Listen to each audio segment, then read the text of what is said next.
just pirate radio, innit? And like they weren't telling man like, oh, it's this track's called this. They were just DJ run the rhythm, and it's like, okay, just slap it on, innit? Yeah. And Wiley was the worst for it. Wiley was the worst for that because he had like, you just go radio all the time, he'd go rinse all the time, and then he'd just be like, he used to make tunes every day, innit? So every time he'd come on radio, he came with new tunes. He'd remix a beat and then come back, and it's just it's a bloodbath to try and feel memory. Even all them white labels as well. When you think about when they used to press like the dubs and it was the white labels, and they were proper exclusive as well because like they only made so many in it, like Sale and Return and all that. You couldn't get them. So I was listening to Golly Gosh and Sticky and like Triplets and all that the other night. All of them kind of rhythms, like they were hard. I remember it was hard to get that, and Buddha Finger, you couldn't get that on vinyl anywhere. Like them kind of things were hard to get hold of. No, see, because that's different. See all of them ones for me, because that's garage, innit? Them ones for me. I never had decks anyway. Cause I couldn't afford decks back then. But those ones were like just on radio, innit? Yeah. Like that was like, what was that? That's like 2000, 2001, innit? Yeah, and that would them times. That would have been pirate radio for me. Garage, definitely. And it was usually, for me, it was Delight FM. Because that was in South somewhere. And that was one that, like, So Solid used to be on there. Yeah. Like, all of them, and they did different shows, and then, like, Oxide and Neutrino and all that. And that's when I'd hear all them type of rhythms, innit? Yeah. That was sick, though. That was sick. Do you know why I think it was sick, though, as well? Because at that time as well, it was only really London that everything was like bubbling out of London. There wasn't like a thing in Manchester or Birmingham, or there was a little one in Birmingham, but it wasn't as big as like, obviously London. Like London was the place to get your pirate radios and things like that. And obviously and like obviously like East had their own, South had their own, North would have had their own, I'm assuming as well. So it was just like, and then it was mad as well because you had like different parts of like, because I was in school them times anyway, like garage, like early school, year 7 and that. Because when So Solid was starting to pop, I was in year 7, and I remember like, obviously that album, because obviously we're going to talk about favorite albums or not later, innit? But that, when I was in year 7, that album was popping. That's when it was platinum, and like I got it for Christmas. I remember I got it for Christmas, and I got. That's when I got my first what do you call it? Like stereo, innit? Yeah. Blasting the cheese. First stereo. We're not special. You remember that brand Alba? Cheap little thing. I don't even know how much it cost. The index thing. The index one. It had a tape deck and a CD player. It had a CD thing. I had it as well. And it could find pirate radio, innit? Back then, sound didn't matter or nothing like that. You could turn it up and down, innit? That's what I'm saying. You know about bass and all that rubbish, and you get me back then. That was I think that wasn't my first album, but that's the first that was the one. That's the first one I owned. That album, and I remember, man, that era was cold. I think that was a game-changing era for a lot of this stuff. Definitely. I think if we never had all that, that was the fashion, that was the lingo, the everything. It was. It didn't just start from that, but that's not even the first thing I remember. Obviously, you remember like Page You Go around the same sort of time as well, and Heartless just a little bit after. That was the mad era. That clash as well. You think about that clash that Heartless and Page You Go had as well. I think that was just before like the So Solid like kind of blew up thing. I think it was probably around the same time. There was, and see, this is where you probably need to do a bit of research, but Heartless clashed So Solid, didn't it, as well? Yeah, they did. And Heartless clashed Page You Go. And if I remember correctly, I think Heartless won both. I'd agree. No, I'd agree with that. Properly, but I need to go back and listen to them. But yeah, that era was mad. Like, yeah. And I remember, I think a lot of that garage for me that come from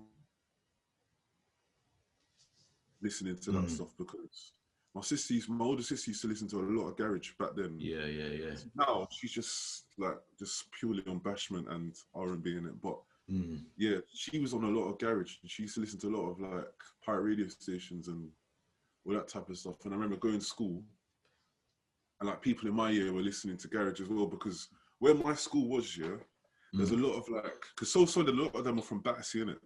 South London, Southwest. Yeah. And my school's in Wandsworth, so a lot of there's a lot of guys in my school that are from Battersea, innit? So there was a lot of that kind of that connection. Yeah, in my school there was, because remember obviously social had youngers and all that type of stuff. And there was a few of them in my school. So you kind of had that, like, that it was the in thing to listen to garage and So I remember like my sister having pure garage CDs, and I think pure garage CDs might have been a bit after, but yeah, definitely. Like it probably would have been like Sun City as well. Don't forget that he had like the Sun Cities and all that. That would have been how I first started listening to them, and some of the other pirate radio stations recording the sets and just listening to them back. But it's definitely been like so solid, because they was in the South and I had access to, innit? Page You Go more a bit. Page You Go for me was more TV at the start. Like all them type of shows on Channel 4 and all that, because they got signed early, innit? They got a record deal really early. Like I think it was a single deal. Yeah, they got a single deal, but I remember, I don't know if it was before So Solid. I think it might have just been before. Everyone was getting the, actually, I don't know, innit? I'm not going to confirm. No, it was. I think Champagne Dance was probably before So Solid blew up. Yeah, that's what I think I remember. I might be wrong though. Yeah, we might be wrong, but I'm sure one of them was 99 and the other was 2000. I was in year 7 in 2000. Yeah, so I think you're right. I'm pretty sure Page You Go came first and then So Solid. Because you think about it as well, So Solid went on to do more after that as well. Yeah, they changed it. They definitely they changed it. But I'm pretty sure, I can't remember, but I remember that's the first time I saw Page You Go was on TV. The first time I heard So Solid was on radio. Yeah, exactly. Because they was in South and all that type of stuff. Then you had Oxide and Neutrino as well. I got that album as well. Execute was a mad album. That album was. I think I was listening to that the other week, and I forgot they had, obviously because they were affiliated with the So Solid thing as well. But the rhythm with I think it's called Check This with Asher D on there. It's near the end of the album. Jeez, when you go back and listen to that album now, it's still a very good body of work, even though the sounds change from what we listen to now and all that. Definitely. You could still put it on and vibes to that now. Yeah, 100%. Good albums, good bodies of work stand the test of time, innit? Exactly. We spoke about this before. It don't matter what the genre is. Like there's reggae albums and there's R&B albums that if man slap them on now, it's like they're still serious, isn't it? Especially R&B. Yeah, you could listen to Usher 8701 now. It's still cold. Bangs, man. Bangs. So a lot of that So Solid, They Don't Know, Execute, them albums are gonna forever be bangers. Because I remember the thing what I liked about Execute as well, and even to this day, it's never really happened ever since, if I can remember. But it's one of the only double disc albums I can remember that the second disc was just like a set. Instrumentals. It was a set, wasn't it? It was just set. It was just beats. Yeah, it was. It was. I don't think there's ever been that actually. I can't remember there being another thing like that. I can't remember. I think it's the only one. I can't remember any other album. Even in Grime, I can't remember any album that did that. And that's the first. No, I agree. That's the only. That's why I always remember that album as well, because obviously that actual album was sick. But I remember that second disc, banging that second disc a lot more than the actual album. The original. Do you remember Rap This? Remember Rap This off that album? Yeah, with Swiss. And that video was cold. That was one of their things. Sorry, go on. I can't remember what the tune was called, but it was around the time when Sony Ericsson come out. You remember the T28? Yeah. Who the T28? Yeah, they had a T28 Sony Ericsson. The Tomb Raider phone. Yeah. And then Oxide and Neutrino had the tune that was in the film, like it was on the soundtrack. Yeah, it's called Devil's Nightmare. Yeah. Devil's Nightmare. Yeah. That was a cold bit rhythm as well, but I think So Solid even visually changed things for not just like garage, but for opening doors for other people. Because when you think back to their videos were very glossy, and back then no one was having that kind of budget. Like they were all kind of just filmed on the street or, do you know what I mean, car park kind of thing. This is what I'm saying. Glossy videos. 100%, and it changed the game for here because they already had that in America, innit? There's mad videos from the 90s, like the Hype Williams era videos in America was a joke, innit? Like the Victory video, the one with Busta Rhymes and Janet Jackson, the Missy Elliott video. The Missy's one, yeah. Hype was spending like 7 figures on music videos, isn't it? Yeah. And probably recouping it as well. You probably recouped a lot of that. That was a crazy era though. It was. CDs was making mad money, innit? But back to So Solid were definitely like game changers here in a sense of them type of videos, because like they things that they done then, you still remember them now, innit? Like exactly the TTs, the Avrex jackets, like all that type of level of flexing. That's the first time because even the Page You Go videos I remember, they were just like, they were just standing on the ends or on the top of a building, or like they weren't glossy like that. Nah, the only one that was glossy was Champagne Dance. I think that was the one that was signed in it. That was a single deal, and I think they had a bigger budget for that. And I think that was I think it was in a club. I think they had like, if I remember, they were in like a club somewhere, just hella gal everywhere and all that. You know what I mean? Yeah, I'll probably have to rewatch that one. I can't remember, but I know definitely. And you know what I think it was maybe for me, it was So Solid as well, because it was in the South and it was that close to me, and you know people that know them, and it all felt way more real, and like it felt like he was living it. And I mean that's what was more serious about that as well, because anyone else who you've seen from the garage era, I didn't really. You heard all the tunes. Yeah, because they was on the pops like the Craig David, like Artful Dodger and Shanks and Bigfoot and all them other songs that all went #1, all the garage songs. I saw them on top of the pops, but I was really seeing like these sort of guys in around the ends and things like that. And you related to them a lot more. Yeah. You feel like you're more a part of it, innit? And then I remember, I think I told you this before. But at the end of year 7, we got like, I think it was our last assembly of the year before the summer holidays, and it was like a surprise thing, innit? Yeah. Our head teacher would come on the stage, and she's like, "Oh yeah, because you lot have been well behaved this year. We got a surprise for you." Blah, blah. And then they just run out like. Okay, that's mad. They just run out. They just ran out onto the stage. Hey, that would have been a mad day. It was crazy. Yeah, lockdown thing. They just started performing all their tunes. Right, that's mad still. Madness, yeah, it was crazy. That's the first time I've seen it. That's the first time I've seen like someone perform live. Yeah. That was, especially at that point as well, because obviously to them they're like 50 Cent to the UK at that point. Do you know what I mean? Yeah, maybe not on that level, but to us, because we see them on TV and then they're in front of you. And don't forget then as well, pirate radio, there was no faces. Do you know what I mean? You didn't see people's faces. It was just the voice. You didn't know who it was. You just knew their name, and you knew by them spitting. You know what I mean? Trust me, 100%. And if you put the face to the voice, innit? And I remember I remember when I saw when Lisa Mafia come out. Crazy. But it happened twice that year actually. But when Oxide and Neutrino come to my school as well in the same manner. Right. But it wasn't my year. I think it was the year 9s. Right. Like, it was my sister's year at the time. Mm. They got to see Oxide and Neutrino perform live. Yeah, that would have been sick as well, though. But I think that definitely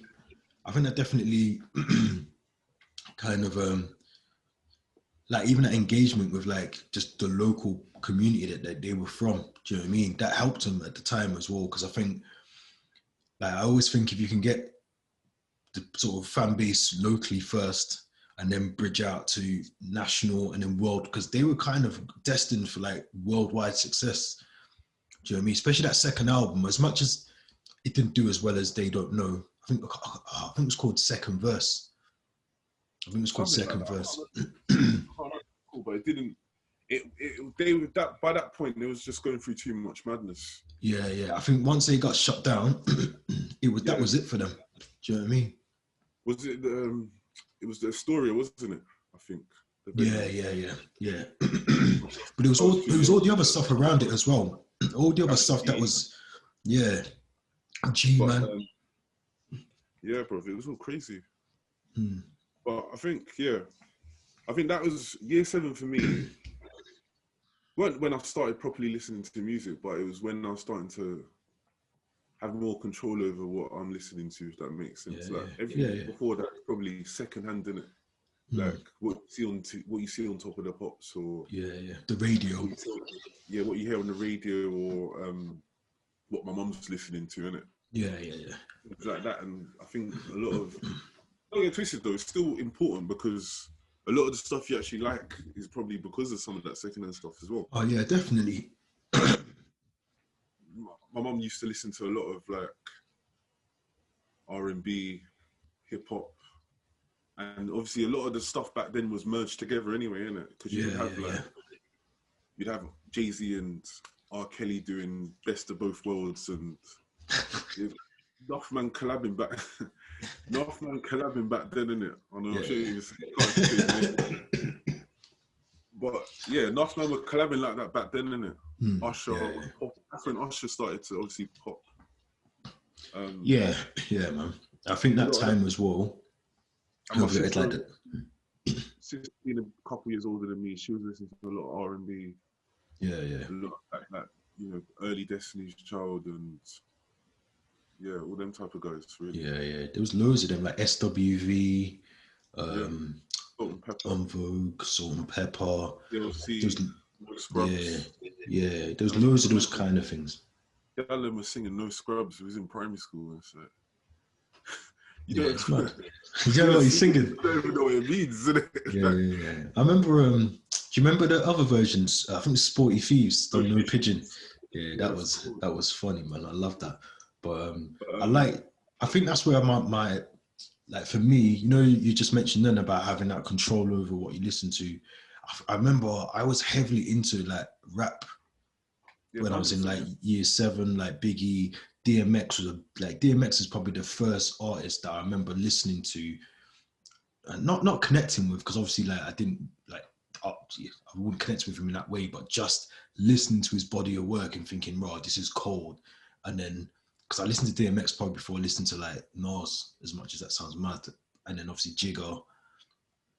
They were like the 3 people that I remember listening to in like year 7, year 8, and just flipping. Like, not being mesmerized a little bit by DMX because of the way it was coming across, like to the songs and just the skits on the album. It was so cold. Yeah, I think I was the same actually. Well, not in that order, but I think because I used to listen to Choice FM as well. Yeah. Obviously, no, I think now it's Capital Extra. But when it was Choice FM back in the day, like in the 90s and in the 2000s. They were heavily in control of what they were playing in it, and it was very like black, like very urban. Like they used to play a lot of. They covered everything really, every genre. They had like a late grime show. Remember, they had like slow jam show. They had proper bashment reggae show or dancehall in the 90s. They had every genre covered specifically in it. Yeah. Whatever was on the radio, I'd hear it. Listen to, but I think it was again my mum, like my mum used to, and my uncle Ozzy as well, but they used to buy a lot of rap music in the 90s. I remember now, like where I lived in Tooting, it's next to the tube station. There used to be a record shop in it. Yeah, yeah. And my mum used to go there all the time, and now it's a Starbucks, but obviously, isn't it? But, yeah, she used to buy a lot of CDs from there. I remember she bought the it was the, what was it called? It was the Bad Boys. I think it was a Bad Boy collaboration album, and it had the Benjamins on there. I can't remember what that was called. Wasn't it just? It was like a black. You mean like a black album? No, like do you know what? I think it was called like Diddy and the Family. I'm sure it's called Diddy and the Family. But there's a few of them on the front cover. Oh no, I'm on about the one with it's got Black Rob song on there. What's it called, man? I'm gonna have to check it. I need to check it. Yeah, the one I'm talking about, it's got that Benjamin song on there. All about the Benjamin. You on about the one with the locks and all that on it? Yeah, everyone's on there, yeah. That was the one before this one that I'm on about. I can't remember what it's called, but yeah. Yeah, that was... But yeah, I think for me, those early stages of listening to American music was very scattered because there weren't really no order to it. It was whatever my mum was playing or whatever was on the radio or on the TV. I remember the day Biggie died. I did. And listening to that on the radio, and they were just playing like loads of songs. Yeah. I remember that, but I think first proper, and I remember the Jay-Z album. Now I didn't know what it was called then, but I remember hearing it being played. The Hard Knock Life album. Yeah, it's cold. Was that in 97 or 98? Might be 98. It had the Rush Hour. It was on the Rush Hour soundtrack, one of the songs. Yeah. I think it was. Do you know why it's 98? Because I think there's no way I would have been listening to Jigger in junior school, and I think I went to secondary school in I was still in primary school, but I wasn't listening to the album. I just remember that song. On the song, yeah. I think it was 98. Yeah, but I think the first proper rap album that I listened to, I knew it word for word, was Eminem. Yeah. The Marshall Mathers LP. Is it Marshall Mathers 2? No, you're on about... so there was a Slim Shady LP, and then there was Marshall Mathers, and then it was the Eminem Show. Yeah. And then you're on about Marshall Mathers LP 2, but the one that I vividly remember is one with Stan, and that was the Marshall Mathers LP. It had all them mad... that was Marshall Mathers. Remember Me? Yeah, that one. Is that 2 or 1? Is that the first one? So, I had that album. That was my first album I had, and it was my sister's actually, but she gave it to me. And the maddest thing was, I weren't allowed to have it. So it's like, I was listening to it, but I got to like turn it down to listen to it, and it's like, he's saying the maddest. Oh shit! He's saying the maddest stuff on that album. Bro, the intro was, if you remember the intro, all the swearing in it. Them Shady does not give a fuck. Give a fuck what you think. Yeah. Oh my God. You can suck it. That was the first album, proper album rap to listen to. Yeah. It's sick, innit? And I think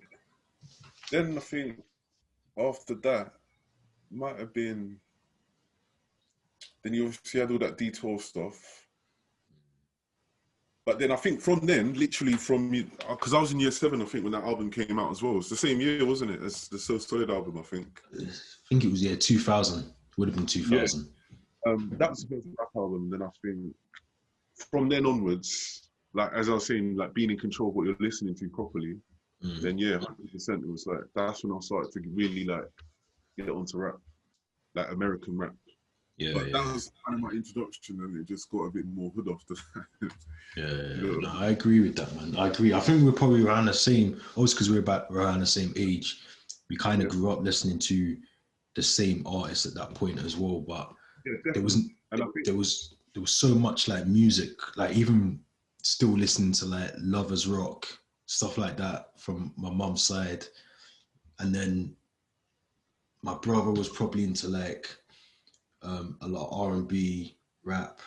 I remember he used to play Hypnotize like literally constantly, like all the time. And then I think I just like you, Eminem was probably a big thing. So I remember I don't know if you remember, but in the albums, you used to get the booklet and they had all the lyrics in. Yeah. So you used to listen, they used to read the lyrics. Yeah, it was mad. Then I think that was year 7, I think, covered. And then obviously a lot of the reggae, dancehall, all that type of stuff, man's always going to hearing that every day because that was the household, innit? So of course. I weren't buying that or playing that myself. It was just, you just hear it constantly, innit? So you subconsciously just fall in love with that type of music because you're hearing it all the time, innit? Yeah. But like Garlic Silk and Sanchez, Beres Hammond, Dennis Brown, Frankie McGregor, Freddie McGregor. No, was it Freddie? Freddie, yeah. Freddie. Frankie Paul. Yeah. All of them. That was the coldest era, innit? Barrington Levi. Yeah, that's why I was sick because I told you I've seen Barrington live, innit? I think you did. Yeah, that must have been mad though. Yeah, that was a crazy day, man. Crazy. Because you know, them man can really sing, innit? Yeah. Oh yeah. And like, but you don't really, not that you don't believe it, because you know, like obviously now, there's certain people we've heard, and it was really a lot of like work being done in the studio. Oh yeah, a lot of it's studio work, isn't it? Studio work. Like, was it Ashanti? Who got found out a few years ago? Was it Ashanti or was it Alicia Keys? One of them. Ashanti. It would have been Ashanti. Alicia had a live show and she was singing, and it was a mess. Yeah, I went to one of her shows in Manchester with I think it was Jagged Edge. I think Jagged Edge was there as well. She couldn't sing, and she only done like 20 minutes and got off. Oh, she can't sing. Oh, but we'll get onto that little the slow jams and that in a bit. But, no, yeah, reggae was just prominent because it was in the house, innit? And obviously Bashment and dancehall was the same, innit? Like my mum used to love that stuff, innit? So, and my sisters as well. That. So that was just second nature to listen to that all the time, innit? It's just on, innit? Like you just wake up and it be on. Yeah, Sundays reggae. There was never no Bashment on a Sunday, really. Had to be reggae. Mum's not really on the swing on the Sunday. You know what I mean? So that would have probably been all reggae. And I think then rap-wise, I think year 8 would have been. See, I'm trying to remember it as to like what was out at the time. To think of what I'd have been listening to, but I think year 8 would have been. Oh, I can't even remember. See, year 8, I think for me, would have probably been Jay-Z's Dynasty album, I think, or maybe Blueprint 1. I think by then, Blueprint 1, maybe Volume 1. DMX, I think DMX dropped, and then there was X, or maybe it was the one after. I can't remember what it was called. Yeah, it was dark. There was definitely. I didn't. Again, it was just, this probably would have been like more MTV base or. Yeah, not even Channel U. I don't think Channel U was around then. Channel U wasn't about then. It would have been MTV base and just the box. Yeah. But it would have been. That's when. Again, that's when the access was a bit different now, because then you're seeing a lot more stuff in it. Like, that's when I definitely would have been seeing more Jay-Z tunes, more DMX stuff. More. There's like more like, because Eminem was like obviously mad and he was obviously talented lyrically, but that's when I think I started to get into more of the gangster stuff in it. The darker side of rap. Gangster, the proper rap. Not I say proper rap, but like that. No, I know what you mean though. Street rap. Yeah. And I think it would have been then in it, and like Cameron and all that type of. I don't know what year the album come out, but I had that album as well. Cameron, Walk With Me. Was it called Me? Was it Come Home With Me or Walk With Me? Come Home With Me. That, I can't remember what it's called, but I had that album, and I think that's when it started to just get a bit more. That album was cold as well. That, and then there was the one with like the Diplomats, like all Dipset. That was a bit later. I remember Zaki. I remember Zaki when that come out, but and I think that's when I started listening to Jadakiss as well, and Styles P. The intro. I didn't know how serious they was, but at that point, yeah. That's when I kind of started listening to them too, and they kind of took over the rest of my teenage years, to be honest. But do you know what messed them up though? Just before we move on from them, I think Diddy messed them up. Because they were signed to Bad Boy at one point, and then he was trying to hold them into that contract, weren't he? I think he wasn't going to let them go. No, he held on to their was it their masters or? Yeah. I think he still has now. I don't think that's resolved. No, it's been resolved now, but I think that only got resolved in the last like 10 years. Mm. He held on for ages because I remember that point they had to go to them independent labels. Yeah. Remember that there was an independent label called Koch Records, man. Yeah, they done well though. They done well. They did, man. But I think that's like Jay-Z, Nas. When did Uchi Wally come out? Ah, man, you talking 2002, 2003, probably. Yeah, I remember that. That was a banger. Mm. Do you know what was a banger for me? A lot more of the American rap and starting to find out about people, and like I think that's when everyone started to like proper bootleg as well. Yeah, like, definitely. Was like ripping CDs and all that stuff. So it was becoming easier to get a hold of. You wanted to listen to, isn't it? Yeah. I remember when Watch Your Fantasy came out as well. Nuda, yeah. That was. I remember. Do you know? I remember the video, and I vaguely remember thinking, "Who is this guy?" Because I think that was the first real introduction to Ludacris as well. I'd never really heard Luda before that, but then I remember listening to that tune and the beat as well. Oh my god! Like it was just, everything was. The video was mad. But also, I think also at that same sort of time when I was around that age, like 2002, that's why I said the Sun City thing, because I remember my brother was heavily into garage, innit? Yeah. My brother's he's about 4 years older than me, so he would have been. I think he would have been old enough to be raving. He was doing under 18, like raving, and I think he was going Napa and that type of stuff as well by that point. So he was heavily into all this stuff, innit? I remember we went to my dad's, innit? Because we used to go there for the weekend, Yeah. He had the Sun City tapes, innit? And I stole them, innit? Yeah. And I remember, listen, because obviously then it was TDKs, innit? Yeah. So it was like, I just took them, innit? He left them at dad's and I took them, innit? And then he's moaning to my, he's got them. And I was like, I just lied about it. I just lied about it, but that was, that's when it started to get more. Not that I stopped listening to American music because I didn't, but that's when I started to properly listen to art stuff. Yeah. Hearing sets and bars and like that Sun City. Yeah, but especially that Sun City because I think I remember, and there used to be something called La Cosa Nostra. Yeah. But all around the same time as well. They're all around the same time. I remember Heartless like doing like these sets, and they were spitting on everything as well. Because I remember there's one tune that they've made a version. You know, Earth, Wind and Fire. Yeah. You know that beat. Heartless has got a tune on that beat. And it's on one of them tape packs, and I remember it, man. Thinking, "Wow, these are mad! Like they just spit, they're spitting on anything." Yeah, then that's when that's when I first started hearing things being merged together, innit? It was probably them, like Bushkin's doing like, the bashment type of voices, like spitting. Then they're spitting on that, then they're spitting on kind of jungle, then they're spitting on Earth, Wind and Fire, then. They're mixing and merging everything together, innit? Yeah, it's true. And all them tape packs, man, that's when it started to really happen. And I think like 2002, going into 3, was more when garage was kind of going into grime now, innit? Yeah, because that's when the sort of introduction of Dizzy started to come then.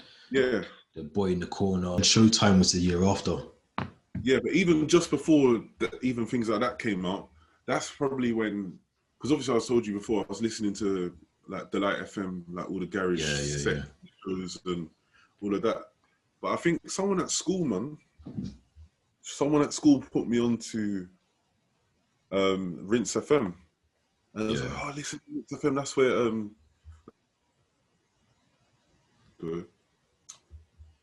that's where Roll Deeper on there, because I think that's when Wiley, obviously we know how Wiley is, but obviously we didn't really know at the time, but when he just fucks off and leaves something and goes to something else, and do you get what I mean? And I think that's when that happened. So I started listening to Rinse FM.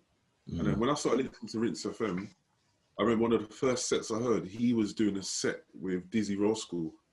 I think it might be Slimzy as well. It was Slimzy. And Scratchy might have been on the set.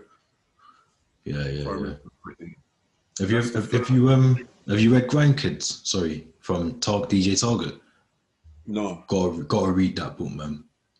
Goes into detail about all what you're saying now. Oh, okay. And it was that era, and I remember like that's when I first started. Like, I think 2002 would have been a lot of the time when a lot of them raves were started to happen now, innit? Like the tape packs that I'm listening to, not going to none of these raves because I was too young, but like the ones that was in Ali Pally and Palace Pavilion and Watford area. Is it area? Something like that. Is it Junction? Wasn't it Watford Junction? Or was it Watford area? Something like that. I think it's called Area Nightclub. I just remember from listening to the tape packs. I'm not like I'm pretend man was not in these raves. Just from the tape packs, I remember listening to those, and that's when like I'm hearing Strider for the first time, and Strider's voice ain't even broken yet, and he's in the rave. He's still young. Getting reloads on the stage and D-double, and like that's the first time hearing all these guys for the first time. And that's true. I think year 8 was proper when I started listening to pirate radio properly, like the different areas that I could pick up obviously from where I was, and that's when I was listening to Rinse FM a lot, and that would have been like East Connection when it was like Major Ace and Juki Mundo and the real the real like when Page You Go split, it split to East Connection and Roll Deep, innit? Roll Deep, yeah. And the rest was just doing their own thing, like Maxwell D. When did Let Me Get Serious? When did that come out? Let Me Get Serious. I reckon it was probably early 2000s. That was probably around the So Solid time. Yeah, but I think it was after the split. Yeah, it definitely was. Yeah. But I remember, like, obviously, More Fire Crew, Oi, like, that would have been 2001, I think. Potentially, 2001 too. But yeah, I think that's when proper, when that pirate radio era started to really pick up. That's when I started. Not even started because I was already listening to Garage on pirate radio, but that's when obviously I continued and it went into grime, innit? What would you say is your first grime song, like your proper first, where you kind of heard the difference from like garage to grime? Like what was that first one? It's a tough one because I was trying to think about this the other day. I was thinking, was it sort of you kind of just crossed over? There wasn't, for me personally, there wasn't really like one definitive song that you could go, oh, that's grime. People would probably say like, what do you call it? Like the Eskimo Rhythm was the first grime tune. I wouldn't say that because people say DI. That's what I was trying to say. I wouldn't say what do you call it, because there was definitely a lot of grime tunes already out. Exactly. That I would class as grime. So yeah. That wasn't the first one. But do you know why that happens? That happens because people try to box everything up too much and say you're that and this is that, and they do all of that kind of thing. I would definitely not say that was the first one that I think of. But it's because the way it just merged and it just flowed, didn't it, into a new genre. But there's loads of kind of there's a tune with Wiley, Dizzy Rascal and Strider, and Wiley done a new version of it lately with Skepta. You remember that You Were Always? Yeah. The original version is with Dizzy and Tinchy. And I think I heard that in about 2002. Yeah. 2003, I think, when I heard that song, and I would say that's grime. Yeah, and I think it just submerged into grime. I don't think someone could ever hold up the copy of grime and say this is the first grime single. I think it just it's a bit like grime to kind of like how people are saying drill is the next one from grime. It's kind of just gone from grime into drill. Yeah, but and some people would just say drills come from rap. Like that's what I mean. Because when people start trying to box things up, that's when it just all gets out of control. I think you will always. I'd class that as a grime tune.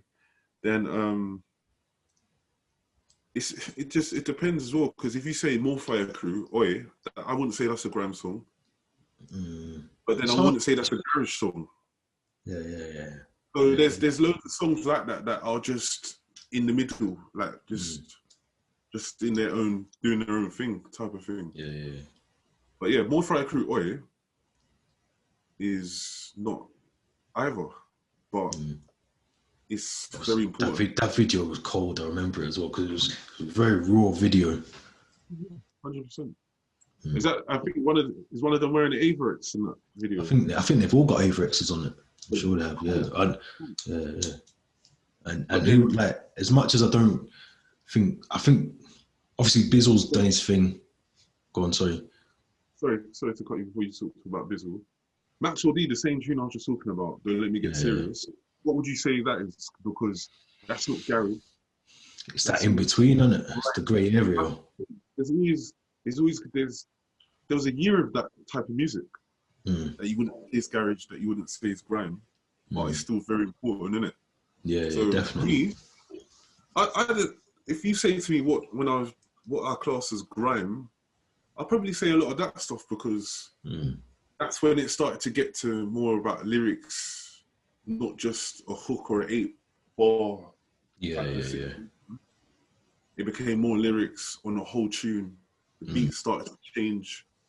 So yeah, but all them grime, like, the grime historians, like they always like to fucking talk about like the BPM and this is DTI. No one would have said DTI is the first grime song. It's only that's Twitter arguments. Off Chips, off the back of Chips Pepper rhythm. Yeah. And when he said that, then. Oh, that's what Chip said, didn't he? Yeah, I think he said it on the Pepper rhythm at the end because I think Big Nasty said it was the first grime rhythm. But Chip's a whole different episode, man. He needs his own episode. No, he does. Wait, 2 seconds. Let me just. Yeah, that year, I'd say 2002. Yeah, there's a lot of music that come out that year that's in between both. And then it's like also Dynamite, yeah. What is Dynamite's music? Is that garage? Because, that's a good question, man. Like, is that garage or is that, what is that? Because I guess a lot of people would say it's garage. I wouldn't necessarily call it garage, but yeah, there's a lot of that, like in between. I'd say 2002 is an in between year. I'd say 2003 and onwards. A lot of stuff that came out after from 2003 onwards was definitely grime. Yeah. Changed. But the sound changed. Strider, that tune I'm telling you, Strider, Dizzy, Wiley was definitely before what do you call it, and that is, I'd class that as grime. But that's one of them historians, isn't it? They just like to have them debate. I don't really care about all that. I've been listening to music for years. Like, I don't care about what year it started. Like, do you know what I mean? Yeah. What year we made a box and put the label on grime and started throwing stuff in there. Music is music, isn't it? That before, I hate when people try to ruin things just by, oh, you can't put that in this list because it's not this. Them lists are annoying though. Them lists have always been annoying because everyone's list is going to be different. Like this, the same conversation. You saying that the Dizzy, the Wiley, and the Tinchy one is the first grime one. There's going to be 1,000 people that say, "Oh no, it's not," and there's going to be 2,000 that say it is.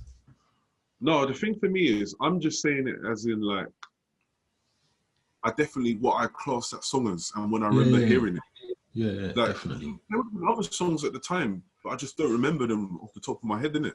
But like, yeah, like I think anything that would have come out at that time, boys love girls love boys. When did that song come out? Oh, that would have been 2001, 2000 probably. It was early. I think it was 2001. It was around the garage days because I remember it was always on pirate radio, and it's kind of like cause it made Home Sweet Home, didn't it? It's on that track list, I'm sure. I don't think it was on there. Yeah, it definitely was, man. Because I remember it was that old. I was surprised it was on there. Whether it's a bonus track, but it's definitely on. It's older than Home Sweet Home, though. Yeah, it was old because I was wondering why it was on there. Yeah, because that's one of the earlier ones I remember as well. That tune.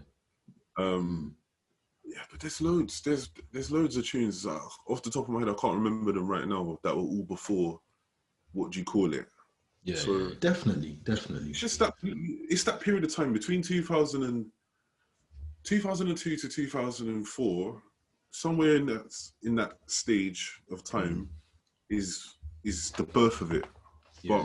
The exact tune, and who cares? Yeah, I don't care. It's true. I was listening to sets, and the thing why I don't really care as well is because when I started listening to pirate radio sets, like especially Rinse FM, guys were still spitting on garage beats, and then they were spitting on these new type of quicker beats that probably weren't yet called grime. So, it doesn't really matter, does it? No, I agree with you, man. I agree. I think it's just, for me, music is music. So, yeah, there might be people trying to label it this, that, the other. But for me, like, there's certain songs that you couldn't put in a box. There's certain things you couldn't label because it hasn't got a label that, do you know what I mean? You could have 6 labels on it because it's got that much variation in it as well. Yeah. And it's like other little things as well, because if you're looking at like the culture, not just the music, you could talk about the dress sense and things like that, and like, how So Solid were dressing and all that type of stuff to then how they were dressing in grime was completely different, innit? Definitely. The academics. The academics and the most baggy tracksuits and like Air Forces. Yeah, it's different. But and then I think then you come into like pirate radio era, the DVD era as well. Yeah, definitely. About 2003, 2004 onwards. But then Forward Rhythm, that was 2003, wasn't it? 3 or 4. I thought it was 4. Might have been 4, innit? Yeah, I think it's 4. And then I was heavily listening to grime, heavily listening to grime. I was still listening to American music, like I was still listening to, and then I think that's around that time is when I heavily started listening to D Block, LOX, like religiously. And then that's when I started to go back as well. That's when I started to really start to do your research in it and start to find out okay, what I'm listening to now is not their first album or whatever. Then you go back more original stuff in it, and I just loved all that, especially with the American music. Obviously, grime was sick, but it's still in its infancy, innit, at that time, innit? Even though you really loved it and all that. But with that American, which is so dark, innit, gangster, like it was just proper, like just raw, innit? It's like raw music. Yeah, I loved all that stuff. And I think like you made a good point there, like a lot of the music we were listening to wasn't their first album. So there was like 3 or 4 bodies of work before the early stuff. And they were polished all day. Everything was different with the American music at that time because the beats sounded better. Everything just sounded way more professional. When you're seeing their videos, they're more glossy. It was completely different thing, isn't it? Yeah. I just remembered something actually. The next album, I think the next American album that I had, and I had it on repeat, like non-stop here, after that Eminem one, would have definitely been the 50 Cent one. Get Rich and Die Trying, or Die Trying. Yeah, that was another one. Listen, see that album, I think I told you about this before. I had that album on repeat, yeah, every day. Yeah, same. For months. Same. That album, that's in my top 5. Yeah, that's always going to be one of my favorite albums ever. Like, it has to be. Has to be. And then even watching, like, I remember watching all the DVDs around that time as well, because 50 was still on the streets then, innit? Yeah, definitely. And, like, talking about things that are going on in the hood and like all that type of stuff. It was crazy. That album was cold. Yeah. But then also as well, and I think this is the thing you always got to remember with music, yeah. Other people, like friends, family, older people than you, always influence what you listen to, innit? I remember going to my, because I got family in Manchester, innit, as you know, Yeah. And I stay there in the summer, innit? Like, go there for the summer holidays sometimes and just stay there for weeks, innit? I remember my cousin, this is my first Jigga album.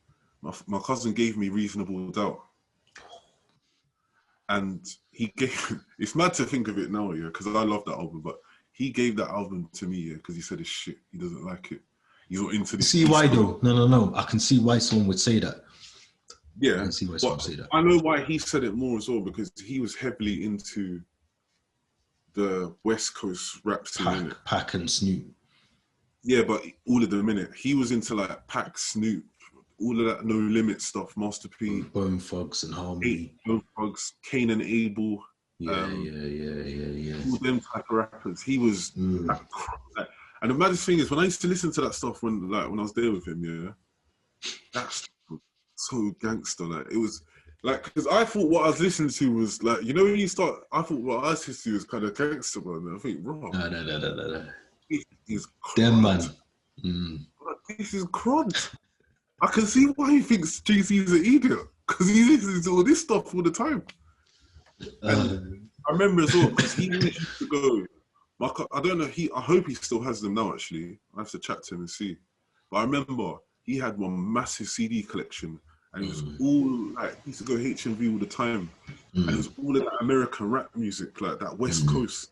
It was just like, he had one wall and it was just full of CDs. All that gang. And he just gave me the Jay-Z CD because he said, oh, this is shit. And I remember even that summer, actually, that would have been 2003. Because I took that, I was still listening to that 50 Cent album for about months. And I took it with me to Manchester. And I tried to listen to it all day, And my cousin was like, you got to turn that shit off around there. We don't listen to that. But, oh, shit. Yeah, he was like, and then that's when I got Reasonable Doubt. And I started listening to that. Oh, this is sick.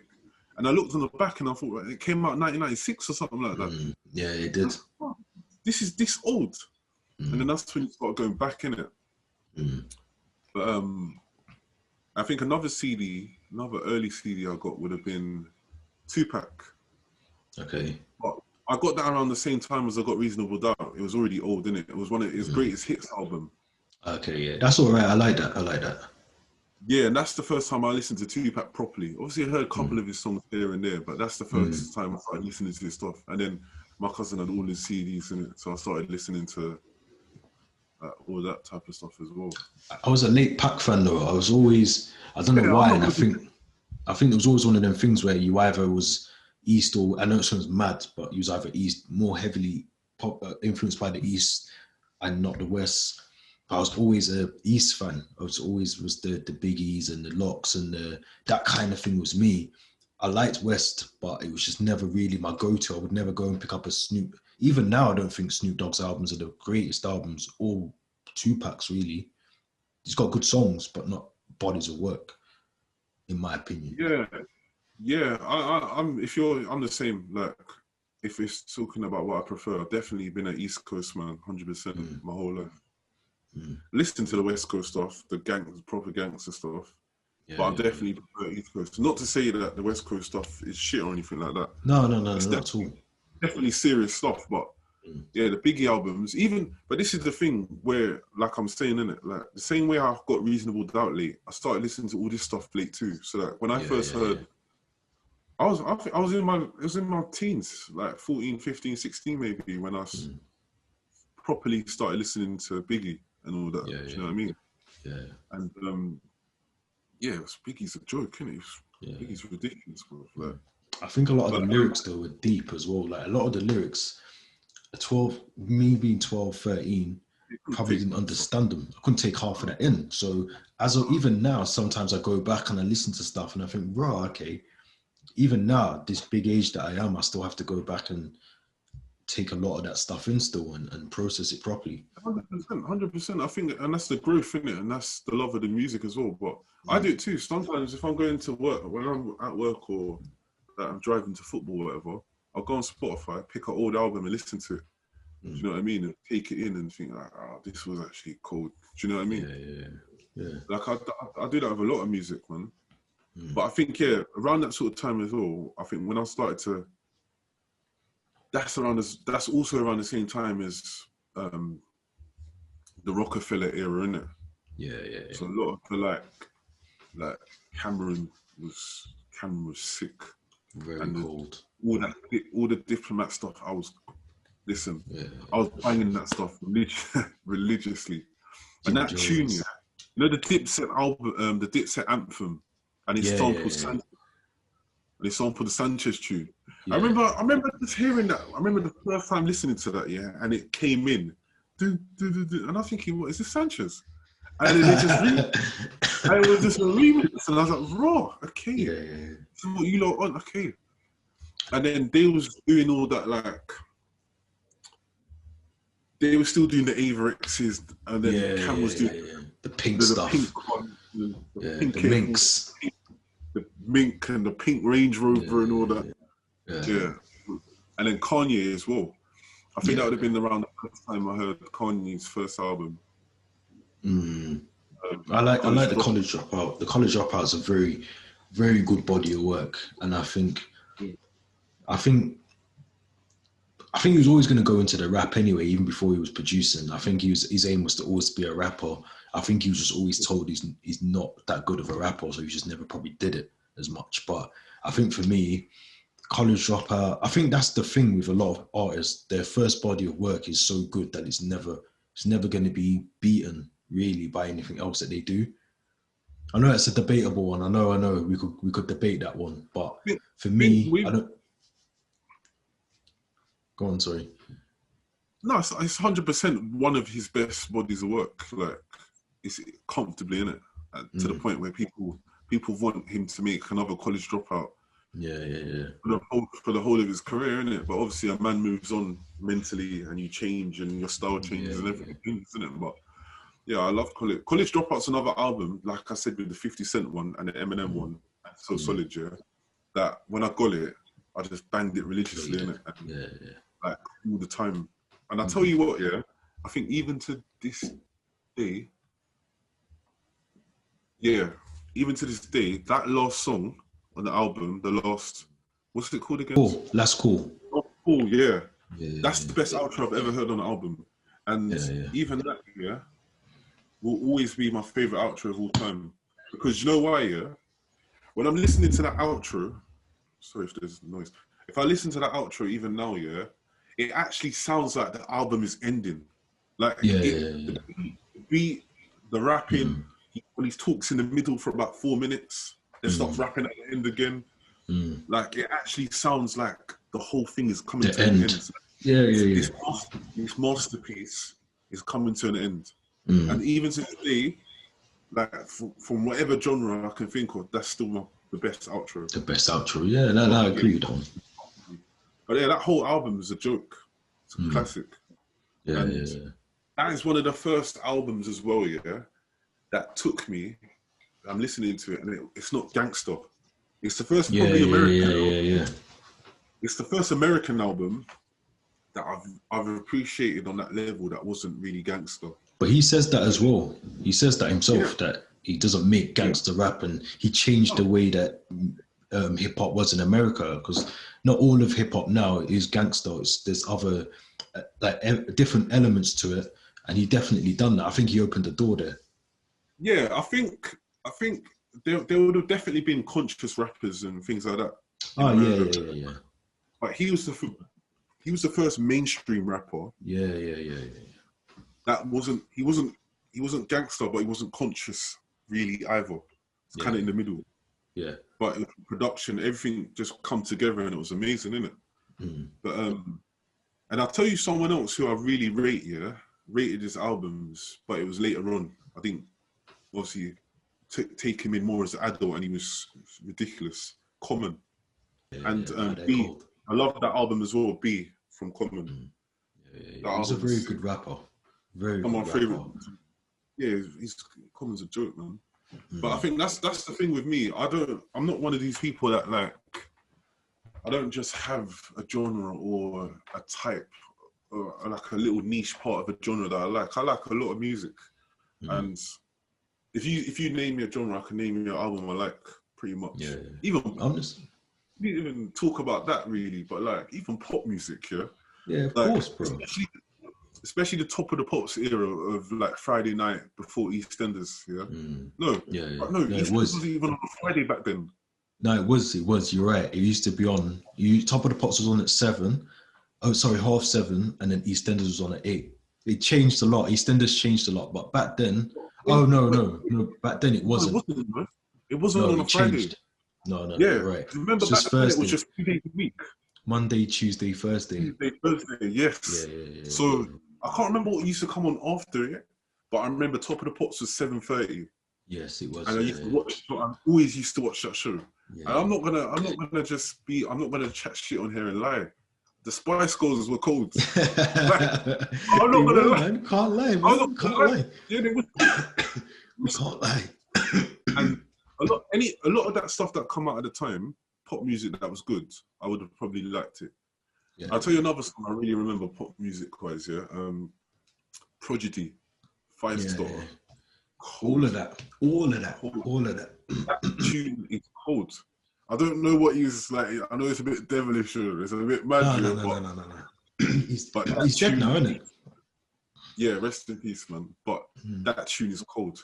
Yeah. I like a lot of Prodigy. Like all of that kind of like Lighthouse Family. I was just about to say the Lighthouse Family, early Oasis. I loved all that. The Lighthouse Family album's called Ocean Drive, isn't it? Yeah. I think so. Yeah. All of that. Anything that was on top of the pops at that point was cold. Even you see that Lighthouse Family album, yeah. I remember that song from back in the day, but then as an adult, going back to find that song, but then also listening to the album, there's a lot you remember of it. Yeah, the whole album's sick, not just that tune. Yeah. There's a lot that you remember of it as well. Yeah. You just probably didn't know it was them at the time. Do you know what I mean? Like, but exactly. all of that top of the pop stuff. Obviously, there was a lot of stuff that just like bypassed us and stuff like that. But there's a lot of things that we probably at the time probably wouldn't have admitted to enjoying or liking or listening to, just probably because we were in school. It's not the cool thing to do, is it? Like you can go into school and say you like Spice Girls, like, do you know what I mean? But they were cold. They were cold though, innit? Like they were very cold. Yeah. And I think a lot of that, anything that was out at that time, Gabrielle was cold as well. Jesus. Do you remember the girl group? There was what were they called? Eternal, yeah, with Louise Redner. Louise and even they were cold. I remember they were cold, man. They were so cold. Yeah, Shola Ammo as well. Yeah. There's loads, man. There's loads. Remember Michelle Gale as well? Yeah. Michelle Gale, man. You remember? Trust me. She had she was in EastEnders as well, wasn't it? She was in EastEnders, but she was a singer as well. Yeah, she was. I remember her. Yeah, is that her? There was a tune. I was trying to think of the tune, but Michelle Gale was cold, man. Yeah, there was a lot of them kind of artists though. The 90s were cold, trust me. Yeah. And as an adult, you realise even more when you go back and listen to the music. You know when you've got Smooth FM. Yeah. And you go because they're playing all that stuff now, yeah. Raw, that really was a decade. And you know what's mad as well? Like I was having a conversation the other day. Like they weren't doing streams. They were doing proper sales, like proper mad sales. Physical CDs. Like That's why that money that they were making. That's why see a lot of them people that made physical CD money. They're the multi-millionaires. Like people like that's why someone like Craig David can retire so early. Well, not even retire, but that's why he doesn't have to force this music so hard because the money he made real money here and America, like real money. I think he had a mansion in America, innit? Yeah, he did. He was over there for years. Yeah. That's what I'm saying. But and even him as well. Like, let's not skate over that either. That album, Born to Do It, is one of the best albums to come out of this country. Yeah. That album it's true. Cold. Yeah. Cold. And do you know what? I think had he not had that bad the period of like the ridicule and all of that, I think he would have gone on to be one of the best. No, because we've had this conversation before, and let's say it properly, not ridicule, Bo Selector. Because you see, like they've had to come out and apologize for little things about the blackface, Yeah, but in reality, they destroyed his career though. Yeah, of course. If that show never came out, and I know people are gonna some people say, "Oh, it was just banter and things like that." No, it wasn't though. It was destruction of Craig David.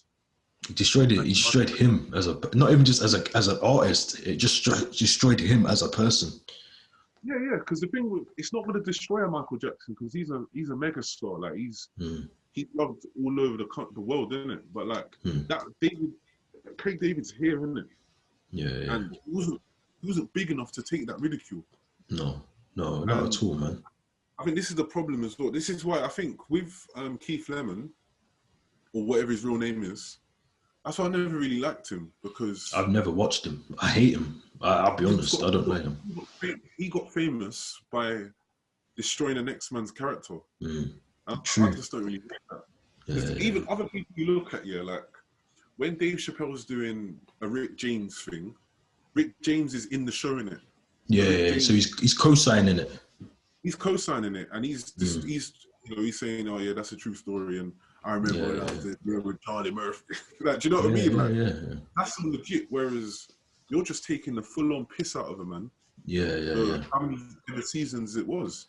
I just never really rated that. Didn't really like it. No. It was bullying. Just bullying. Yeah. You couldn't get away with doing that now. At all. No, 100%. Do you know what I mean? And I think what was sick though with the Craig David thing was that he came back, reinvented himself, came back because he was a DJ at first. Didn't it? Remember when he came back as a DJ, and then he came back and started doing that because the latest, I don't know if it's the latest album actually, but the one that he kind of came back with, and it's got Big Nasty on that album. It's a good album. Cold album, very good album, very good album. But Born to Do It is one of the best. It's classic. Cold album, and I think that's with me. Like I just love all music, man. I can't sit there and listen to one genre of music all day. Or do you know what I had? I had a mad period where I remember I loved Limp Bizkit. I loved them. Oh yeah. I loved them. But, I like some of their songs because they was like. One of their songs, The Undertaker had as his wrestling. Yeah, that's why I got into them. Yeah. That's what got me into them. And then there's a remix. That song's got a remix with I think it's Method Man, DMX. Yeah. The remix to Rollin' is got DMX, Method Man, and someone else on there. I can't remember, but it's cold, and that's what got me into Limp Bizkit. Yeah, there's another tune actually. It's not Limp Bizkit, but someone done a cover of Michael Jackson. Are you okay? You're on about Animal Ant Farm. Yeah. Something like that. Yeah, Animal Ant Farm. I like that tune as well. Yeah. Yeah, all types of music, man. Even I think they're like from here, the Arctic Monkeys. I like some of it. Yeah. Different types, man. Slow jam. I think that era. See that era was like unrivaled. I think with all the other genres of music, they're all gonna stand the test of time, but they've kind of been reinvented into different things. They've gone on to different genres where I think even all these new people now that do like R&B and all that, I don't think it's ever gonna match that era ever again. Nah, not at all. Like, and you see, like, not just slow jams, but even like what would you call it? Like New Jack Swing, then soul music as well. Yeah, like, listen. I don't think we're ever gonna get anything like that again. Never again. Even to the point where you could put that in a lot of categories. Like the music that was made 90s, early 2000s, we're never gonna see any artists do that kind of level of things, because the turnaround's too quick with artists now. So artists only need you could have one song that blows up and we could never hear from you again, and you're comfortable with that money and you go, and then we just never see you again. Whereas back then, it was always about it wasn't about the money for the artist as such. It was more they wanted to just be the best at what they could be at that time. Yeah, and I think the other thing as well was, I think music just lasted a lot longer back then. So like, even if you did make a one single back then, you was going on tour with that single. You had a real campaign, done a lot of like promo for it. Everything just lasted a lot longer back then.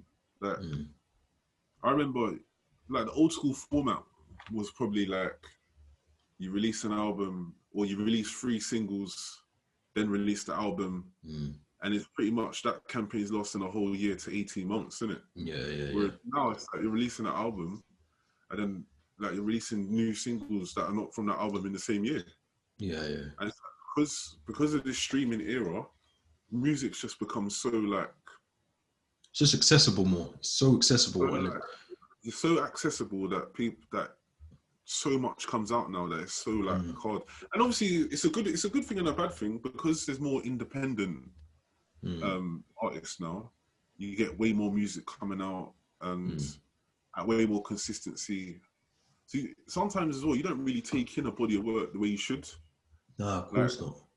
It's very rare now that you're listening to the same album for months. It has to be, obviously, it has to be as good as you enjoyed them back then, but I just feel like it's a lot harder to do now because there's so much music. Yeah, I agree. I think back then there was only certain artists dropping music, and the build up to it was so big that you couldn't wait to listen to it. Whereas now, sometimes music comes out, you'll add it to your Spotify or iTunes, and you'll listen to it later, or you won't listen to it straight away. Back then, you physically had to walk out your house, go to the shop, pick up the CD or whatever, the tape, walk back, and you had to listen to it. Do you know what I mean? Like, because you paid for it there and then. 100%. I think that's why I think it meant more as well, because the whole process you went through to go and do it, innit? Like, I think, what album? I think I bought the Blueprint 3 like that as well. Yeah. What, physical? Yeah, bought that physical. Yeah.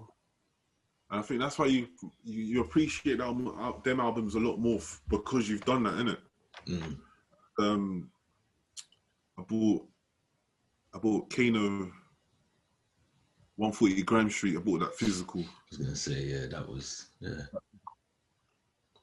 It's a joke, bro. That's an episode in itself. Yeah, that is. We can do a Kano one separately, but like, there's a few more. I think with the UK physical ones for me, there's a lot of like, they hold a lot more weight and emotion for me because they weren't easy to go and buy. Like, no, not at all. It was hard. It was hard to go and buy them ones because you could go and get a Jay-Z album in every HMV in Sainsbury's or wherever the TVs, but you couldn't. Them type of bodies of work weren't in Sainsbury's or they weren't in HMV. It's true, man. What was the other shop actually? HMV. What was another one that used to sell? There used to be Virgin. Yeah. I just had it in my head. Not Tower Records. Was it Tower Records? I had it in my head. Well, mine about in America. There was one that was in America. Woolworths used to sell. But to go and get like the UK stuff, even once because I never bought records, but to buy CDs and like when they started making them and all that, you had to go to the UK record shops to get them in. Yeah. They were always hung up on the walls as well. Like you'd always go in and be on the walls. But I know what you mean. It was hard even in England in London to get bodies of work that were from London artists, because they would press them or whatever they do, produce them, but they would only put them in their area. So like, if it was an Eastman, he'd put them in the East record shops or a North London record shop, but maybe not come south and put them in a South record shop. Do you know what I mean? Because the record shops that we had, like I remember, I think the closest one for me that had all the stuff was, I think there was one called Swag Records, and it was in Croydon. You just have to jump on the 264 bus to go there, and to go and get the CDs, isn't it? We had them in Birmingham as well. Like I remember we had Summit Records and Hard to Find. Tempest. It was annoying because if I wanted something from the East, man, like Wiley was as we know, Wiley's active, so his stuff was everywhere. His stuff would be in every record, so his stuff weren't hard to find. But like I remember going Rhythm Division. Oh yeah. In E3, going there to get stuff, and being a bit scared of me. I should be out there. No, it was that was the best part of that era as well. And even, do you know what's sick as well? What's happening back then? Because obviously you laugh at it now when the guys still do it, but man, them were selling CDs. Oh yeah, no, of course. And that was the best way to do it as well. That's how I found out a lot about music as well. And I'll tell you, I think we had this discussion before, yeah? That's how I first got my first Roadside G CD. Yeah. I remember you saying. I said this to you before with them, yeah? I feel like, see, back then as well, there was a lot of man, like, that were very territorial, innit? So it's like, yeah. You was from that area, you only listened to them, man. Do you get what I mean? Yeah. I listened to everyone, but there was certain man that like, because remember, well, you know this anyway, there's a lot of man that didn't really listen to grime, innit? Yeah, of course, yeah. They just put in some sing-along stuff and they thought it was the idiot thing, innit? Yeah. But it didn't really sound like them, they couldn't relate to it. There's a lot of man, like, even from this country. Yeah, definitely. Grime, innit? But, yeah, I think for me, I always loved grime, but I remember definitely hearing them. When I heard Roadside, I think you had a little bit of Titch, and a little bit of Gets, I think, at the time, that might have been a bit gangster in grime. But apart from them two, Roadside G's were the only ones I know that were really gangster. And I think it was different as well. Because I was from South and they were from Brixton as well, yeah? I think it's the same thing. It's a word of mouth thing. You actually hear about things that are going on. Yeah. You know that what them man are rapping about or spitting about. They're really out here, isn't it? Yeah. And it's not just because of that. Roadside were actually sick. Like they were. Yeah, they were cold. RA lyrically is a joke, innit? And like factored in with how gangster it was mad. Yeah, no, man. And then I think the other, so you get CDs like that and I used to hear things, and then obviously the same way as well, like hearing about radio stations too, innit? And I think that's when I started to listen to On Top. There was a On Top of Him. On Top of Him. And that was in South London, innit? So that would have been a lot more Southland on that station, and Roadside were on that station, NAA on that station as well. That's yeah. You know what's mad as well? It's funny to even like when you're talking about this. He was funny then. So you know how he's got his own show now and things like that. He was funny on Pirate Radio. He was because obviously he can spit as well. He was a very good MC, of course. Yeah. He was like, you just hear him and you'd be telling a story of what's happened in his day, and just laughing your head off, like listening on the radio, like thinking, this guy's a madman. Yeah, no, I think that's just his character, how he is. Yeah, and the maddest thing with him, I don't even think he's trying to be funny. I think he's. Nah, that's funny. What I mean. I think it's just him. His persona is that. But yeah, I remember him, Elman. Oh, Elman was cold, man. He was cold. He was one of my favourite MCs back in the day. Yeah, he was so effortless with it, man. Yeah. But I remember, and I think that would have also been around the time 2004, 2000, maybe late 2003, but definitely 2004 and 2005. That would have been Bluetooth as well and infrared. Yeah. Remember them days? That was when a lot of people were like putting music on their phones in it and sending stuff. Yeah. That was also a way how I found out about a lot of man. Like even in my own, like when you're hearing about like, I remember that's how I first heard about roadside G's was Bluetooth, as well as CDs. But a lot of their songs were going around on Bluetooth, and that's the first time how I heard Krept and Conan. Yeah. That would have been around the same sort of time, about 2004, 2005. Because I think Krept and Conan are a year younger than, they're either my age or a year younger than me.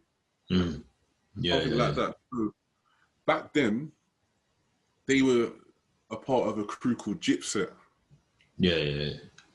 And they were just obviously making those tunes and then obviously sending them around on Bluetooth, innit? Yeah, that was a big moment as well, though. I think that time was like, looking back at it now, that was the start of streaming in a way, a form of getting over there. And I think it was just such a good time as well, because I think it was the opportunity to, like you said, there was only certain times you could go. You could only hear certain artists if they put their music in South, or if you was from East, you could only hear in East, or if you was an outsider like me, you know, that was one way for me to start listening to music that wasn't just from Birmingham or just wasn't the commercial sort of stuff. So I think that was a good idea. That's when it changed for me as well, because obviously, and I think I've also, one thing I didn't say about when we were talking about the tape packs and the raves, when I started to get a lot of the tape packs from the grime raves, that wasn't even from me being in London. That was me from getting them off my cousins in Bristol. They used to come down to London, but they used to get the tape packs in their record shops and then come down to London for like half term and be playing them and thinking, raw, I can't even get this. Yeah, because a lot going back to grandkids though, they mentioned that a lot of the time they used to drive literally to the furthest part of England, up north, like Newcastle, wherever, Sheffield. They'd drop all the records off there, drive all the way back. And yeah, it's a sick book, but it tells you how much work they put in just to get the tape packs and the vinyls outside of London as well. And I think that was the only reason why, especially for like me or whoever else from outside London, got to even hear those tape packs, was because they were just like relentless with the work rate as well. Yeah, 100%. And I think it was the tape packs and the TDKs, isn't it? That era of like someone getting a tape pack, someone else bootlegging off that tape pack, recording it, and then that's how other people are hearing about it as well. Because I remember like my cousin giving me stuff from I don't even remember their names right now, so obviously I'll be lying if I said I do. But I remember him giving me recordings of MCs in Bristol. Yeah, then I'll be giving him roadside G's and giving him that. Do you know what I mean? And things like that happening as well. And then that's how you're even hearing like, there is MCs in Bristol, or there is MCs in other places and that. And I remember like that's how I'm hearing a lot of tape packs that I found out about too. But yeah, and back to the Bluetooth bit, yeah.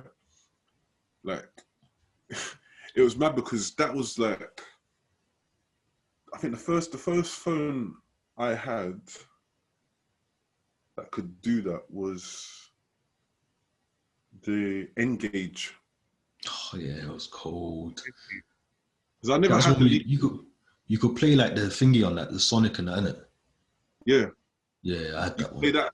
What Nokia were trying to make, like, they're trying to rival like the Game Boy, but also be a phone. Yeah, I remember. They were pushing the limits, and the other thing with the Engage, you could play the radio on there. Yes, you could. But the thing what people forget with the Engage, you could play the radio, but you could record it. I can't remember, but yeah, man, it sounds about right. That phone could record the radio. Yeah, that would have been cold as well. Bro, come on, listen. Recording sets right to your phone, you know. Yeah, but you didn't have a lot of memory in it, so you couldn't do like a lot. Yeah. I remember back then it was like, what was it? Like the memory cards were like 16 megabytes in it, or 32 megabytes. Something shit. Yeah. Like, or like if your parents had P's, certain man maybe had a fucking, they had the 128 megabyte memory card. We had like the 256, but they were expensive, innit? I didn't have that P in it. I had 32 in it. I had to pick and choose what songs I wanted on my phone. You know what I mean? Yeah, man. That's how I first heard Kreps and Conan. There was another MC in that crew called Reds. Yeah, Reds was called, and obviously Cadet, Fret Deezy, I think. I can't remember his name. I think that was his name. But yeah, but the same thing with Roadside. With that crew Gypset, you knew what they were rapping about. They was really on all that stuff. That's the first sort of times I heard them. And then, like, obviously, if you move on slightly to... Not really move on slightly, but then what also was coming out then was the DVDs. Yeah. But the DVDs was the same sort of thing. It was like, that DVD was in that area, innit? So, like, there would have been, like... a practice hours. The practice hours only had like the Northman or the Eastman on. Eastman, you know what I mean? That's the only way you're gonna hear them. Or there's art. I think in South we had. There was one. I was gonna say there was a South version of Practice House, though, innit? Yeah, it was called Streets Incarcerated. Yeah. I think they done a 1 and 2. I don't remember if they done any more than that. And there was other ones called like South Students and. There's a few more. I can't remember the names of them now. But that's the only way you heard. And then that's another way, like you heard other people because you saw them. And they were very gangster, like not gangster, but them DVDs were very hood because they was on people's estates and like that. And Risky Roads obviously was another one. And obviously Lord of the Mics as well. Yeah. I remember all of them. Big. Lord of the Mics was big back then, especially the first one. Yeah, the Kano Wiley. That was probably one of the best clashes, I think. I think that was my first introduction to Lord of the Mics as well. Yeah. Obviously, being the first one, but that first clash that I got to watch through all of them, I think there's only about 3 or 4, maybe 3. There's Tinchy's on that one, isn't it? I think with Ears. I think, is that the second one? I can't remember. I'm trying to think who's on the first one. Tinchy Ears might be the second one. Gets is on the first one. Gets is on the first one. I think Gets on the first one. Yeah. Clash and Napper, innit? I can't. No, is that a Lord of the Mics or was that a Deja set? No, Gets versus Napper was definitely on one of the DVDs. I think it might have been Lord of the Mics. It might have been the first one then, but yeah, I remember watching that one. We'll research that one and yeah. Because do you know why they're mad as well? Because at that time as well, there wasn't this long. Obviously, I don't really follow Lord of the Mics like I used to a few years ago. So, but I remember back in the day, back in the day though, they were very sort of together. There was only like not even probably a year between them. Whereas now, the last Lord of the Mics was it this year, last year? I don't know. I don't even know. I don't know. I've got no idea. I haven't even listened to it. I don't know. Yeah. I think Lord of the Mics 1. There was still a gap, you know. Lord of the Mics 1 might have been 2004, I think. Might have been a bit later. I think it was later. Lord of the Mics might have been 2005. Yeah. Lord of the Mics 2, the one with Skepta and Devilman, that was 2006, I think. 7. It was 7. Was it 7? I think it might have been 7. I might be wrong, but I'm just trying to piece where I was. When that second Lord of the Mics, I was in 6th form. So I think that would have been it was definitely 2006 or 2007. Yeah, it was around then anyway. Yeah, but that was. I think the second Lord of the Mics is my favorite one. Yeah. Because is that the one as well with Bashy and Demon? I'm sure they're on there on that one. Demon stressing. Yeah, Bashy puts him to bed, innit? Yeah, there's some mad clashes on one. There's some mad clashes on that one. Scorcher Nasty, Scorcher Big Nasty. The clashes on that one were sick, man. Yeah, that was actually, I think you're right. I think that was the best one out of all of them. And do you know what's a mad one? This is who do you think won that clash out of Skepta and Devilman? Because you know what's mad, yeah? And that's and when we talk about it, when we do a grime episode, I'll talk about it in way more depth here. But I think the thing that was bad about me back then, yeah, was you're biased. Yeah, I was biased, but also I was biased to what I liked as well, not just area-wise. Yeah. But I treated grime like it was football. Like I supported like weird. I know what you mean. I know what you mean. Bro, there's certain man that I didn't like until Gets, yeah. I didn't like Gets at the start, you know. Yeah. I didn't like because he was always clashing people that I liked. Yeah. So I always kind of, it's weird. I saw him as the enemy. Shit. He did the same. I didn't like him because I was like, oh, we'll talk about that in another when we do the other one. I'll talk about that in way more depth in it. But do you know what? I think Skepta would have won the clash, you know. But you know what? If he didn't repeat the bar. Yeah, exactly. Yeah. I think that's the only thing that stopped him from winning it, because I think it's the second round. So it's the start of the second round. I think Skepta finishes him. Because you know why? He repeated because he was under mad pressure. Yeah, of course. He was under mad pressure. Of course. But I rate that as well, because the thing what I've always liked about Skepta, yeah, when any of the beefs he's had, like he doesn't let them. He takes them on. He's the only person I can think of, like Wiley, yeah, and Gets is the same kind of to an extent back then. But Skepta, just anyone called his name, he was on them, innit? He was there, of course. Like I remember, like the Juki Mundo beef. When he was clashing Juki Mundo. Them days, mad. Yeah. But when we do the grime, we'll do because I need to. We'll do it properly. No, we'll do it properly. We'll do that properly, but that is very. There's a lot. Yeah, but I think that clash was good as well, because it introduced a bit more than just London. That was again another introduction from an outer Londoner coming in. I'd probably go as far as say he's probably the first out of Londoner to go onto Lord of the Mics at that point as well. Yeah. Potentially. And he kind of opened another door. Do you know what I mean? Like, because I remember growing up and no one, like, there was never ever artists from Birmingham. Like, we had our own grime thing going on in Birmingham, but there was never like, you'd never hear like someone from Power Hill, the crew there, or like even Devilman's crew, Vortex and them, man. You'd never hear them with anyone in London.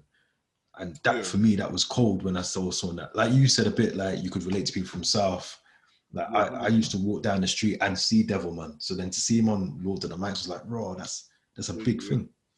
I think because obviously we're going to do an episode about all that stuff anyway, but I think another major part, not even skating over it, but like another album, that I religiously listened to, I had Tech Bodyguard. You know that tune? Had that one on there. Take me things and take your money too.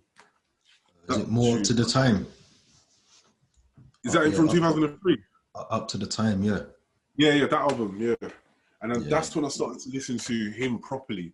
Yeah, and 2004. Hear him and think, bro, like he's on a lot. Do you know what it was with Cartel, yeah? Because I think it's the same as the American rap music, innit? It was very gangster, innit? Yeah, so obviously, it's kind of relatable. Yeah. I always like, because he's saying it like the way we talk, innit? Do you know what I mean? But then, what was sick about him was he'd do all of that. Then, the way he used to talk about a gal, it's different. Different level. Yes, like a lot of that gangster stuff was just a whole album of gangster stuff. Whereas Cartel's gangster, then he's talking about shoving it in a gal like in the next bar. Yeah. It's all mashed up into one. Yeah, mash up, merge one. I think from then on, I've always been on Cartel, man. On the Cartel vibe. And, yeah, he's sick, man. Like he's one of my favorite artists of all time, easily. And like he's one of the only other artists I can think of as well that's just gone like that. The whole of his career was just like that. Of course. And even then as well, like we're talking about clashing, as we know, clashing comes from our culture, innit? There ain't none of this Lord of the Mics or none of this stuff without Stings. Yeah. You know what I mean? Like Ninja Man against Merciless. Even I said this to you before, when Get Stress is in that like black, the tactical, you know, that's Merciless. If you go watch that clash, Ninja Man, Merciless is on the stage and he's dressed like he's from the Matrix, long black jacket, tactical vest, black boots, and even then, what I like to see the Sting clashes, all the old school ones. They used to come ready for war, but they had their outfits on. Like you see, like our clashes like that we know here. They didn't even think of it on that level. Like need to have the boots, the Clarks have to match, the trousers and the jacket have to match.